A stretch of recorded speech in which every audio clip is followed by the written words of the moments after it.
Warahmatullahi wabarakatuh. Jumpa lagi dengan saya Mulyadi SPB.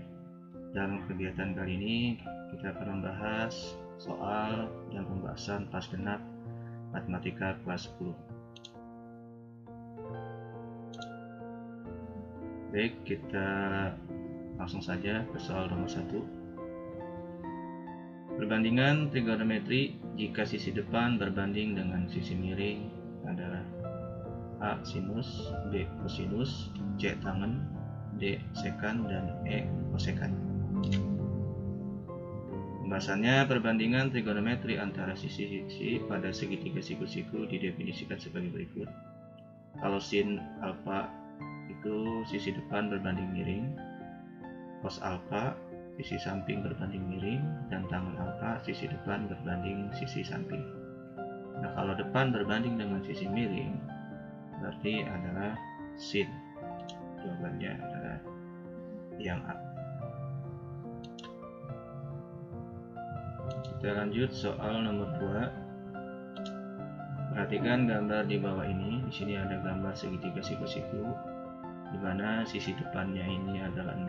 Ya, karena di sini sudutnya, maka depannya ini 6. Kemudian sisi miringnya 10 dan sisi sampingnya adalah 8. Perbandingan sin A adalah, kalau sin A itu perbandingannya depan berbanding dengan miring. Depannya 6, miringnya 10, maka perbandingannya adalah 6 berbanding 10. Jawabannya adalah yang A. Kita lanjut soal nomor 3. Jika diketahui sin A sama dengan 3/5, maka cos A adalah, sin A itu sama dengan depan berbanding miring 3/5, yaitu artinya sisi depannya 3 dan sisi miringnya adalah 5.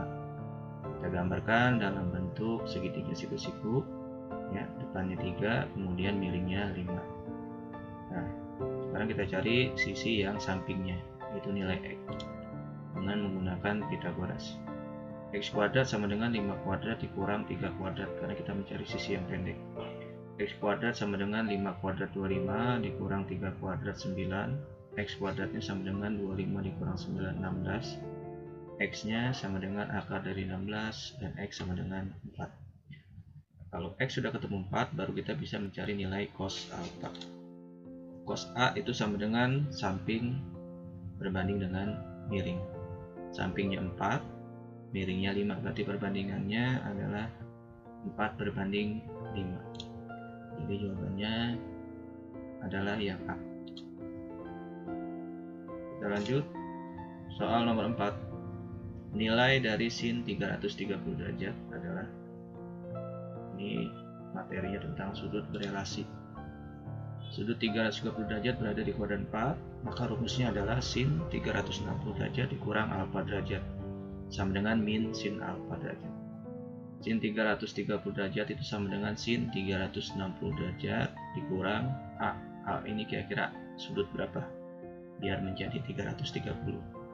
Berarti 360 dikurang 30 derajat.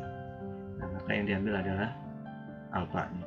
Jadi min sin 30 derajat. Ya, dengan kata lain, sin 330 derajat itu nilainya sama dengan min sin 30 derajat, atau sama dengan min 1/2 atau min setengah. Jadi sin 30 derajat ini kita peroleh dari tabel sudut istimewa. Hasilnya adalah min setengah. Karena di kuadran 4 itu nilai sin bernilai negatif. Kita lanjut soal nomor 5. Titik B 2,2 akar 3 jika diubah ke dalam koordinat kutub, titiknya adalah, koordinat kutub itu rumusnya adalah R, alfa. Nah, di sini ini diketahui dari titik koordinat kartesius 2,2 akar 3 itu artinya X-nya 2, Y-nya 2 akar 3. Kemudian kita cari nilai R-nya terlebih dahulu. R itu rumusnya akar dari X kuadrat plus Y kuadrat. X-nya 2 berarti 2 kuadrat plus Y-nya 2 akar 3 kuadrat 2 kuadrat 4 ditambah 2 akar 3 pangkat 2 itu sama dengan 12 ya, karena 2 pangkat 2 4, kemudian akar 3 pangkat 2 berarti 3, 4 kali 3 12, tinggal ditambahkan 12 tambah 4 16, akarnya adalah 4, jadi nilai R nya sama dengan 4. Kemudian kita cari sudutnya. Untuk mencari sudut kita berpatokan pada tangan alfa itu sama dengan Y dibagi X, Y nya 2 akar 3 dibagi X nya 2 ya, tinggal 2 nya dicoret sisa akar 3, tangan alfa sama dengan akar 3 ya. Sudut berapakah yang tangannya akar 3, yaitu sudut 60 ya, tinggal dilihat di tabel sudut istimewa. R nya 4, sudutnya 60, maka titiknya adalah 4,60 derajat. Jawabannya adalah yang C. Kita lanjut.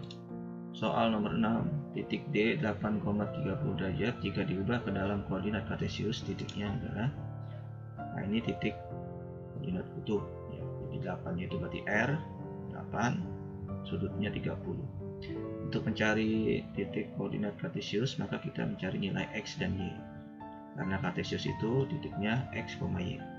Untuk mencari nilai X, rumusnya adalah R dikali cos alpha.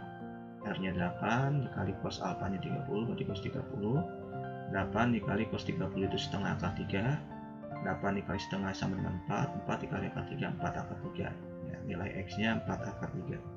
Kemudian Y nya sama dengan R dikali sin alpha. R nya 8 dikali sin alpha nya 30, jadi sin 30 nya setengah, 8 dikali setengah sama dengan 4. Jadi titik koordinat kartesiusnya adalah 4 akar 3,4. Jawabannya adalah yang E. Selanjutnya nomor 7, perhatikan gambar di bawah ini. Di sini ada segitiga sembarang, ada diketahui dua buah sudut 60 derajat dan 30 derajat, dan di sini ada satu sisi, maka sisi yang lainnya yang ini ditanyakan.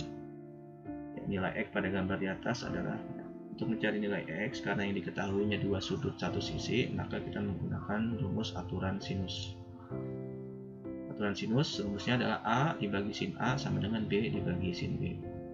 Nah, dari gambar ini diketahui sudut A nya 60, ini sudut A, kemudian ini sudut B nya 30, dan sisi B nya ini sama dengan 8 dan sisi A nya sama dengan X. Nah, ini kita cari rumusnya ini ya.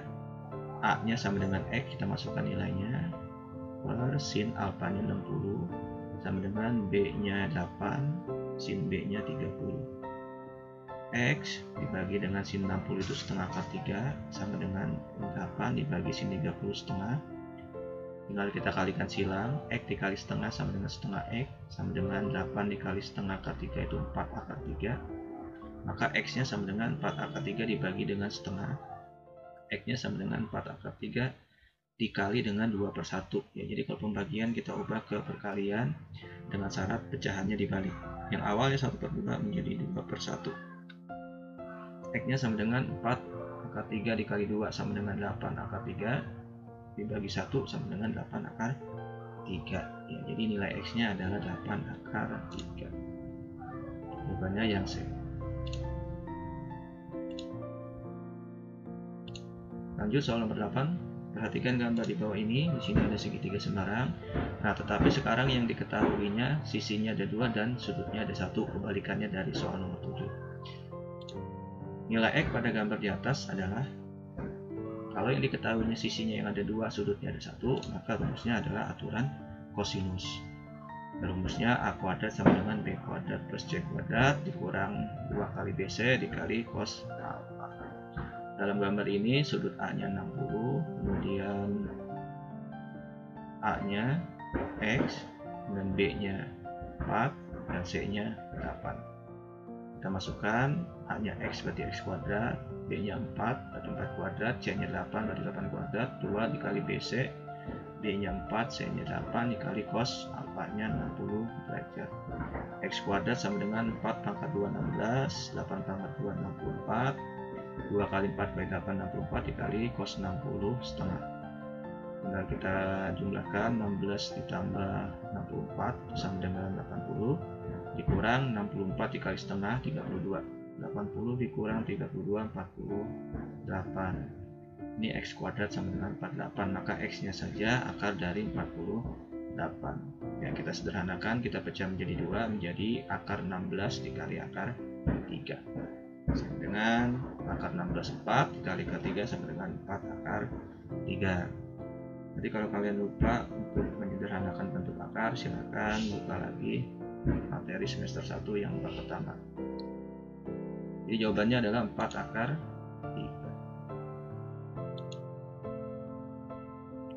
Oke, mungkin itu saja yang dapat saya sampaikan. Semoga bisa membantu. Kurang lebihnya mohon maaf.